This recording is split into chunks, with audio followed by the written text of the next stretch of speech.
ಮುಸಲ್ಮಾನ್ ಗೂಂಡಾಗಳು ರಾಜಕೀಯದ ಹೆಸರನ್ನು ಹೇಳಿಕೊಂಡು ಪ್ರಜಾಪ್ರಭುತ್ವಕ್ಕೆ ಪ್ರಶ್ನೆ ಮಾಡೋ ರೀತಿಯಲ್ಲಿ ಇಡೀ ಸಮಾಜಕ್ಕೆ ರಕ್ಷಣೆ ಕೊಡುವಂಥ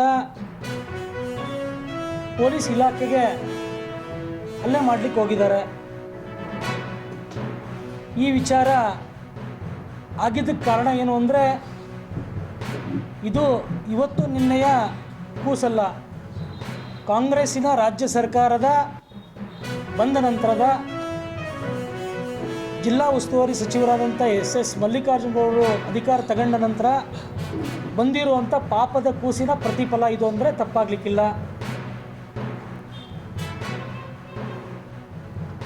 ಏನು ಹಸನ್ ಮತ್ತು ಹುಸೇನ್ ಅಂತ ಅಯೂಬ್ ಪೈಲ್ವಾನ್ ಅವರ ಮಕ್ಕಳು ಅವರವರ ಗಲಾಟೆಯ ನಂತರ ಅರೆಸ್ಟ್ ಮಾಡೋಕ್ಕೆ ಹೋದಂಥ ಸಂದರ್ಭದಲ್ಲಿ ಪೊಲೀಸರ ಮೇಲೆ ಹಲ್ಲೆ ಮಾಡಿದರೋ, ಇದು ಇಡೀ ದಾವಣಗೆರೆ ಜನತೆ ಅಸುರಕ್ಷತೆಯ ಭಾವನೆಯನ್ನು ಕಾಡ್ತಾ ಇದೆ. ಇಡೀ ಪ್ರಜಾಪ್ರಭುತ್ವಕ್ಕೊಂದು ಪ್ರಶ್ನೆ ಆಗಿದೆ.